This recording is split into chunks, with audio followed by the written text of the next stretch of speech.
বলেছিলাম বাঁধে মানে এইটুকু জোর ছিল, মানে আমার পায়ে এইটুকু। আজকে জোরটা তোমরা দেখে নাও কতদূর জোর আসছে বাঁধে।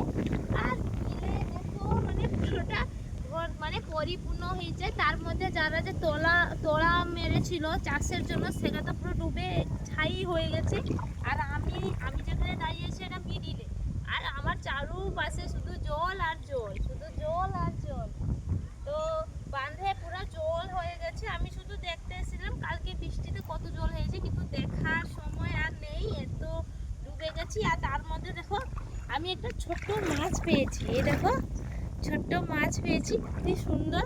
তো সবাই অলরেডি মাছ ধরছে। তো চলো, কারা কারা মাছ ধরছো এই বন্যাতে অবশ্য কমেন্ট করে জানিও। আর যে জল হয়েছে তোমার সাথে আর দেখা হবে না মনে হয়, কারণ যদি ভেসে যাই তো দীঘাতে চলে যাব। দীঘাতে সবাই চলে এসো দেখা করার জন্য। আর আমাদের বাড়ি সেখানেও জল হয়ে গেছে অলরেডি, সেখানে জল উঠে গেছে আমার বাড়ি সেখানে। তো জানি না কত দূর যাবে বন্যা।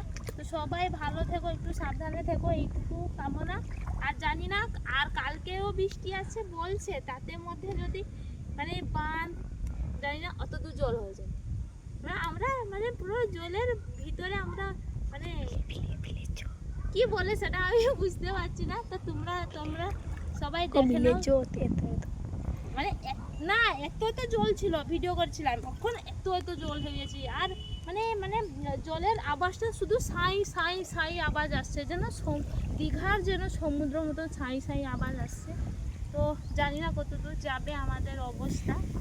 অবশ্যই তোমরা, আমরা যদি ভেসে যাই তোমরা এসো নৌকা নিয়ে, আমরা আছি সবাই রেডি হয়ে, ঠিক আছে? সব রেডি হয়ে আছি, নৌকা নিয়ে সবাই এসো বন্ধুরা। আর কি বলবো, বৃষ্টি অলরেডি পুরো পড়ছে।